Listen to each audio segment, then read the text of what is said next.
On a lancé la société DataBerries à l'époque en 2014. Je travaillais chez Criteo avant de fonder la société. L'idée est venue du fait en fait qu'on s'est rendu compte que le digital prenait une place prépondérante dans nos vies et notamment en fait pour les acteurs du traditionnel, qu'on va appeler du brick and mortar, ça permettait plein de nouvelles possibilités, notamment sur leurs sujets, leurs enjeux marketing. Et donc, en fait, on a mis à profit les technos et la data du digital pour en fait leur permettre de mieux répondre à leurs enjeux, notamment de trafic en magasin. On a une plateforme qui est disponible en self-serve que en fait, les acteurs peuvent utiliser pour aller directement piloter leur campagne. Ça dépend. Il y a certains acteurs préfèrent en fait qu'on s'occupe de la gestion des campagnes, d'autres préfèrent le faire eux-mêmes.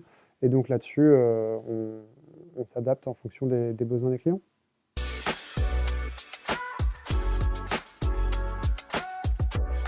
C'est un sujet qui, encore il y a quelques années, était considéré comme vraiment nouveau, innovant. Je pense qu'aujourd'hui, il y a encore beaucoup d'innovation qui se fait. On est encore loin, encore une fois, d'avoir des produits qui sont arrivés à maturité.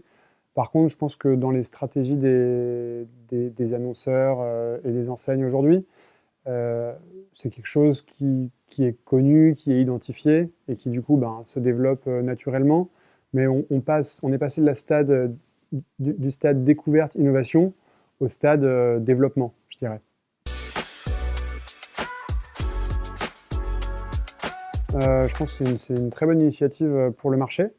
Euh, c'est des technologies qui sont complexes, avec des méthodologies qui peuvent différer d'un acteur à l'autre.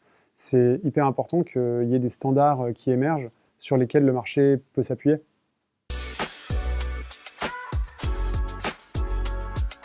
C'est vrai qu'on a rejoint le groupe NIR à l'été 2020. Et donc maintenant, c'est vrai que ça change un petit peu l'envergure de la société, vu qu'on est un leader de taille mondiale. Alors NIR, c'est la plus grande source de données sur les lieux et les individus. Aujourd'hui, c'est une société qui a des datas sur 1,6 milliard de personnes dans le monde, qui est présente dans 44 pays.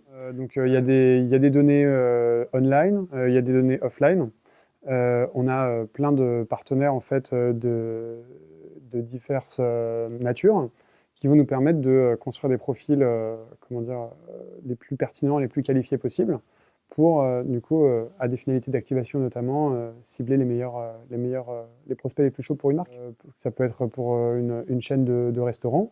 Aller identifier les types d'individus qu'on imagine comme étant les plus susceptibles de se rendre dans ce type de restaurant, soit par rapport aux restaurants qu'ils fréquentent habituellement, à leur centre d'intérêt, à leurs affinités. Ça a des impacts à plusieurs niveaux. D'abord, évidemment, au niveau data.